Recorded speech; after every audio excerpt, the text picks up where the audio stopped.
Imagine you're building a magnificent skyscraper. You wouldn't just start piling bricks on top of each other, would you? You need a blueprint, a detailed plan that outlines the structure, the materials, and how everything fits together. Similarly, in the world of databases, an entity relationship model, or ERM, serves as this crucial blueprint.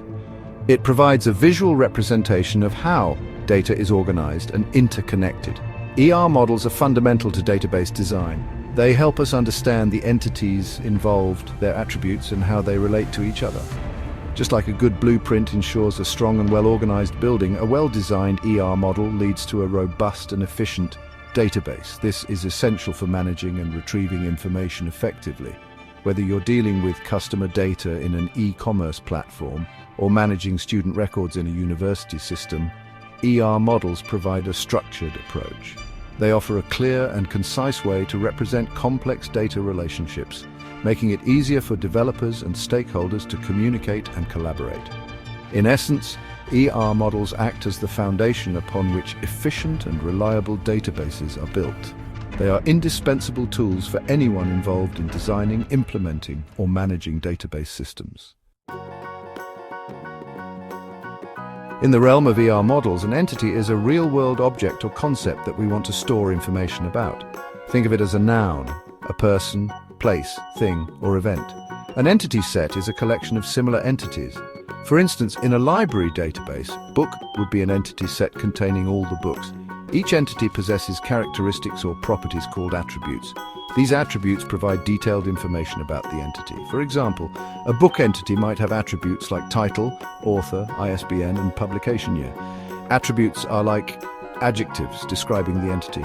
Attributes can be simple or composite. A simple attribute like title cannot be further divided. On the other hand, a composite attribute like address can be broken down into street, city, and zip code. Understanding the distinction between entities and attributes is crucial. It allows us to model data accurately and efficiently. By clearly defining entities and their attributes, we lay a strong foundation for our database structure.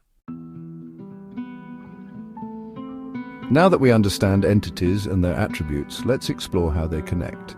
In the real world, entities are rarely isolated. They interact and relate to each other in various ways. Relationship sets in ER models represent these connections. Consider a university database. We have student and course entity sets. A relationship set called n-roles could represent the association between them. This set would contain instances of students enrolling in specific courses. Relationship sets are essential for understanding the dynamics between entities. They provide valuable insights into how data is linked and organized within a database. Just like the threads that weave a tapestry, relationship sets connect individual entities, revealing the bigger picture. By defining relationship sets, we establish the pathways for data retrieval and analysis. They allow us to navigate through the database, answering complex queries that involve multiple entities. Relationships are the glue that holds our data model together, making it meaningful and informative. Relationships between entities are not always one size fits all. They come in different flavors, each depicting a unique type of association. The most common types are one-to-one, one-to-many, and many-to-many relationships. Imagine a company database. A department might have a single manager representing a one-to-one relationship. On the other hand, a department can have employees, which is a one-to-many relationship. Finally, employees can participate in multiple projects, and each project can have multiple employees, illustrating a many-to-many relationship. Mapping cardinality further refines these relationships. It defines the maximum number of instances of one entity that can be associated with the maximum number of instances of another entity. For example, in a one-to-many relationship between author and book, an author can write many books, but a book can have only one author. Understanding different relationship types and mapping cardinality is crucial. It ensures that our database accurately reflects real-world constraints and business rules. This precision is vital for maintaining data integrity and preventing inconsistencies. Section 5. Navigating the database design process. Designing a database is like crafting a well-tailored suit. It requires careful planning, precise measurements, and attention to detail. The database design process typically involves several steps to ensure a robust and efficient system. First, we have requirements gathering. This initial phase involves understanding the purpose of the database and the information it needs to store. It's like taking measurements for the suit, ensuring we understand the client's needs. Next is conceptual design. Here we create the ER model, identifying entities, attributes, and relationships.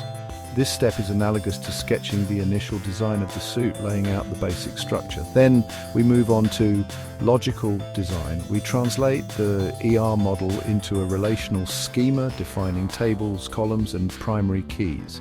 Think of this as choosing the fabric, buttons, and lining for the suit, refining the design into concrete elements. And finally, we have physical design. This stage involves selecting the appropriate hardware and software for the database, optimizing performance, and implementing security measures. It's like tailoring the suit to fit perfectly, making final adjustments for a flawless result.